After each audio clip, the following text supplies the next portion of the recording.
Good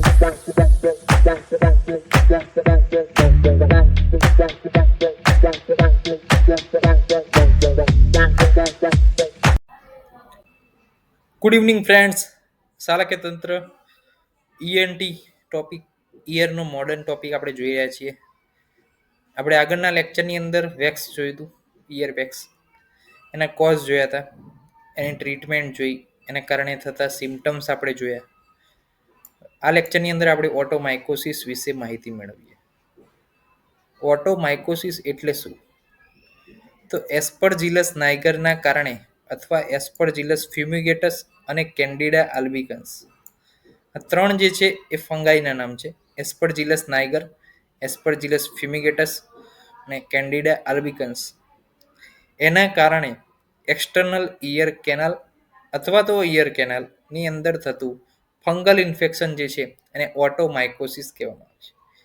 માઇકોસિસનો મતલબ શું છે? Fungal infection. અને ઓટોનો મતલબ છે ઇયર. તો ઇયરમાં થતું ફંગલ ઇન્ફેક્શન કે જે કોના દ્વારા કોઝિસ છે? તો કે એસ્પરજીલસ નાઇગર, એસ્પરજીલસ ફ્યુમિગેટસ અને કેન્ડિડા આલ્બિકન્સ. હવે હોટ અને હ્યુમિડ વાતાવરણ, આપણને સામાન્ય રીતે ખબર છે કે રોટલીનું ગરમાણું જે હોય એની અંદર જે છે આપણે રોટલી મૂકીને જઈએ અને મહિના પછી આપણે ચેક કરીએ તો એની અંદર ફંગાઈ લાગી જાય. કેમ? તો કે એને હોટ અને હ્યુમિડ વાતાવરણ મળ્યું, હ્યુમિડિટી શું થઈ? વધી ગઈ. એના કારણે ફંગાઈનો ગ્રોથ જે છે વધી ગયો.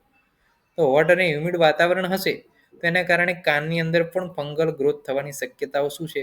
વધારે પ્રમાણમાં રહેલી છે. બીજા પ્રકારનો ફંગલ ગ્રોથ શેની અંદર છે? તો કે જો દર્દી એન્ટીબાયોટિક દવા વાપરતો હોય તો એની અંદર ફંગલ ગ્રોથ થવાના ચાન્સીસ જે છે ઘણા બધા વધારે છે. કેમ? તો કે એન્ટીબાયોટિક વાપરશું એટલે જે કેટલીક ફંગાઈ એવી છે કે બેક્ટેરિયાના કારણે તે ગ્રોથ પામી શકતી નથી. પરંતુ જો આપણે એન્ટીબાયોટિક વાપરશું તો ફંગાઈનો ગ્રોથ અટકાવતા બેક્ટેરિયા જે રહેલા છે કે ગુડ બેક્ટેરિયલ ક્લાસિફિકેશન, એ શું થશે? એનો નાશ થશે. તો ફંગાઈનો આપોઆપ શું થશે? ગ્રોથ થવાના ચાન્સીસ વધી જશે. તો એક બીજું કારણ આ પણ છે. આથી કેટલીક વખત આપણે ઇયરના ડિઝીઝની અંદર એન્ટીબાયોટિક અને એન્ટીફંગલ આ બંને મેડિસિન વાપરવામાં બહુ જ કાળજી રાખવી પડતી હોય છે.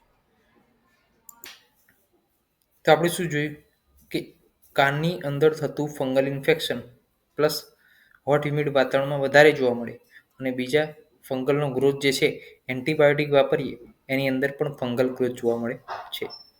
લક્ષણો તો જ્યાં જ્યાં ફંગલ હોય ત્યાં ત્યાં શું હોય? ઇચિંગ હોય. ત્યાં ત્યાં શું હોય? દુખાવો હોય, પાણી જેવો સ્ત્રાવ હોય, કાનમાં બ્લોકેજ પણ સર્જાઈ શકે છે. ફંગાઈનો ગ્રોથ જો એટલો બધો વધારે પ્રમાણમાં હોય તો કાનની અંદર આખી જે એક્સટર્નલ ઇયર કેનાલ છે અથવા ઇયર કેનાલ જે છે આખી પેક થઈ જાય અને કાનની અંદર બ્લોકેજ સર્જાય. ટિમ્પેનિક મેમ્બ્રેન કન્જેસ્ટેડ થાય, રેડ થાય, સ્વેલન થાય.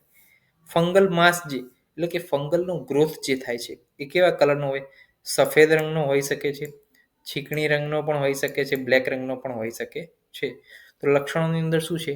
જ્યાં જ્યાં ફંગલનો ગ્રોથ હોય ત્યાં ત્યાં ઇચિંગ જોવા મળે, પાણી જેવો સ્ત્રાવ જોવા મળે, સફેદ, ચીકણી, કાળા જેવા ફંગલ માસ જોવા મળે, કાનમાં બ્લોકેજ થઈ જાય એટલો બધો માસ ફંગલનો ગ્રોથ હોય, પ્લસ કાનની અંદર દુખાવો પણ જોવા મળે છે. ચિકિત્સાની અંદર શું છે? તો કે કોઈ પણ પ્રકારનો ફંગલ ગ્રોથ છે તો આપણે ઇયર ટોયલેટ કરવું પડે, એટલે કે ઇયરમાંથી એને બહાર કાઢવાની પ્રક્રિયા કરવી પડે, એક્સ્ટ્રેક્શનની પ્રક્રિયા કરવી પડે. બીજું કે હોટ અને હ્યુમિડ વાતાવરણ આપણે ઓછામાં ઓછું જો એ કાનને મળશે તો એ સારું છે.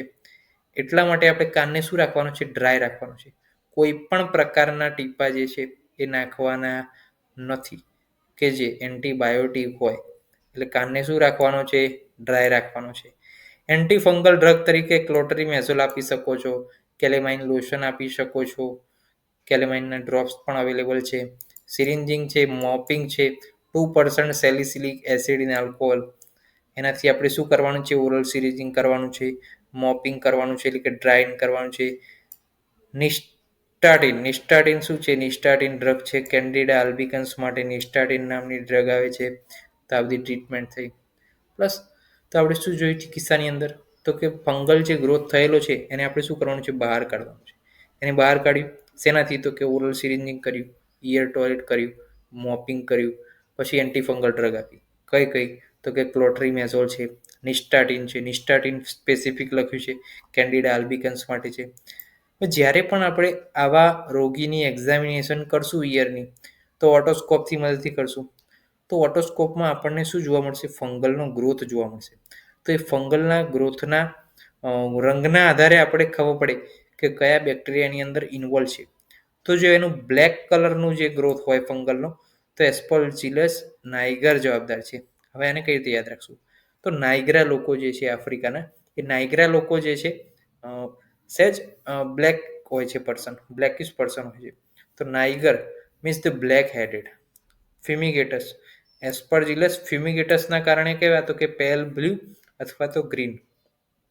હવે ફ્યુમ, આપણે ધુમાડાની વાત કરીએ તો ધુમાડો જે છે પેલ બ્લુ અને ગ્રીન એવી રીતે યાદ રાખવાનું છે.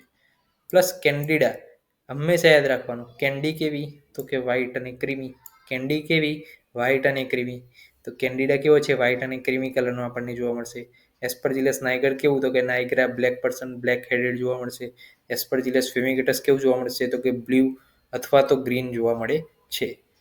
તો આપણે જોયું ઓટોમાઇકોસિસ. ઓટોનો મતલબ ઈયર, માઇકોસિસ એટલે કે ફંગલનું પ્રોડક્શન. ક્યાં આગળ? તો કે ઈયર કેનાલની અંદર. કેમ ઉત્પન્ન થઈ? તો કે હોટ અને હ્યુમિડ વાતાવરણને કારણે. એન્ટીબાયોટિક વાપરતા હતા એના કારણે પણ થઈ શકે છે. લક્ષણ શું છે એ જોયા, ટ્રીટમેન્ટ જોઈ, અને એક્ઝામિનેશનની અંદર કઈ ફંગાઈ કેવી દેખાય છે એના વિશે પણ આપણે માહિતી મેળવી. થેન્ક યુ સો મચ દોસ્તો. જય હિન્દ, જય આયુર્વેદ, જય ધન્વંતરી.